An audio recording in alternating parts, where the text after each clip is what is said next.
Dallas Empire turning over the Toronto Ultra signals a continued improvement for this side, an improvement that they have been on since Vivid came in at the start of Stage 4. And in this video, what I'm going to do is run through everything that they've seemed to have improved on and why I think they can finally go on to beat Atlanta FaZe. And yes, I am extremely sunburned. Do remember to take your sunscreen with you when you go out. And do remember that this is Reverse Sweep Round 11 presented by USA Insurance. Straight into it then, and the first area of improvement for Dallas Empire since Vivid's arrival is actually his sub-duo in Shotzzy. Shotzzy did go into that supporting role at the start of the season, something that he was going to do to allow Cube to flourish and have his season after they did it the other way round in Modern Warfare. However, Vivid's come in now, and Vivid's never going to be a star player. He's a very high aggression, incredibly high engagement player, far higher than anyone else in the league. Him coming in and being the person who's going to do all the dirty work, get involved in everything that Shotzzy doesn't necessarily want to get involved in, has allowed Shotzzy to flourish. That high engagement style of play, Vivid roaming the map like an animal, just looking for any sort of gunfight, then allows Shotzzy to use his skill set. That's incredible amount of movement, awareness, and creativity, quite frankly, that allows him to take advantage of the gaps that Vivid opens. As FaZe found out in Major 4, if this duo is playing on the same wavelength, they can disrupt even the best laid plans. Now, I do say if, because there are a couple of caveats to this, as we saw against Florida in Stage 5. If they're not playing together, then they're extremely disjointed, disorganized, and quite frankly, poor. But the consistency is coming over time, and as we hit the peak of the season, as we hit the business end, they look like they are very much so enjoying each other's company. I do think that if they come up on the day and come out smelling of roses, they can take the fight to Simp and Abeezy, one of the few SMG duos that actually can. And to very quickly hammer this home as well and talk about Shotzzy as an individual, stages 1 to 3, his KDs were a 1 in hardpoint,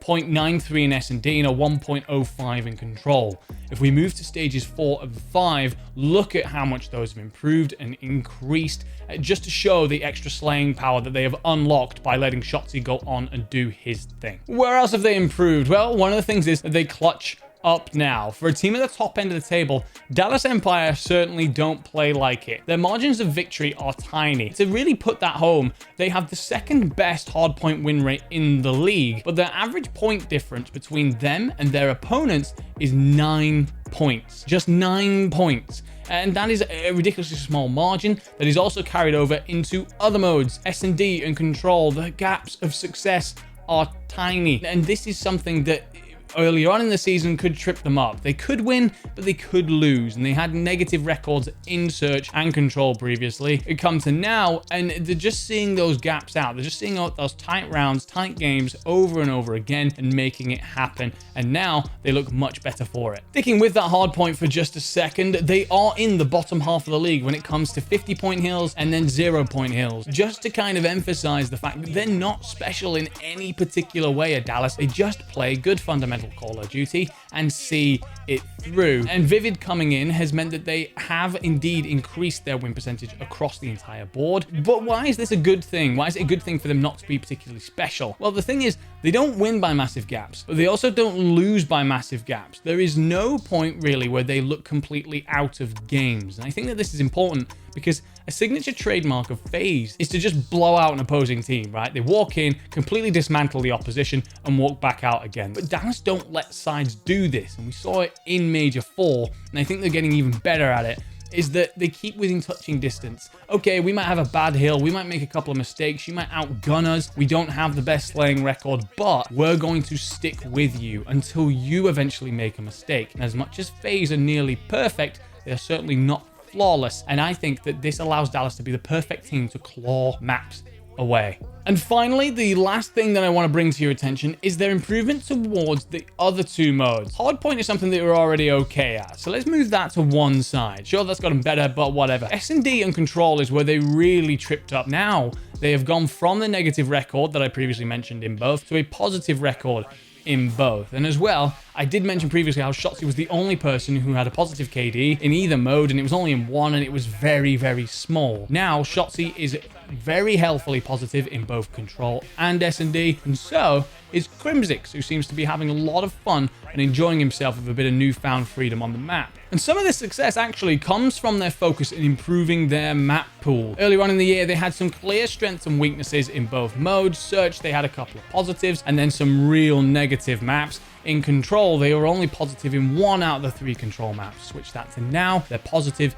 in 2 Control maps. And when it comes to the S&D, they're looking very, very healthy indeed. They have a great record, positive or even across them all, really. So the thing is here, this is very important because it's all good and well to set yourself up for a best of 5 series, but if you get to that grand final against Atlanta FaZe, you have a best of 9 to get through. And the thing is, we've been watching Atlanta FaZe improve their map pool for quite some time, and I think Dallas Empire are possibly the only side in the league at the minute with a map pool that can rival them, where they can take the fight to them in all of these different arenas and still hope to come out on top. And ever since Vivid's arrival, the final change that I think is going to be very good for Dallas if they do match up against FaZe in that grand final is going to be the changes that they've made to their early S&D game. In the start of the season, they'd send in Hugh and Shotzzy and try and have them play like an Abezian simp. Now the problem is here, you're not going to beat Abezian simp at their own game. It's just not going to happen. They're absolute animals. In times coming, we will speak about them as some of the best players to ever touch the game, period. What I like about Dallas here is they've gone, okay, look, this might have worked against the lower end teams, but we need to figure out a way of getting better against the top end teams. And they've changed it up.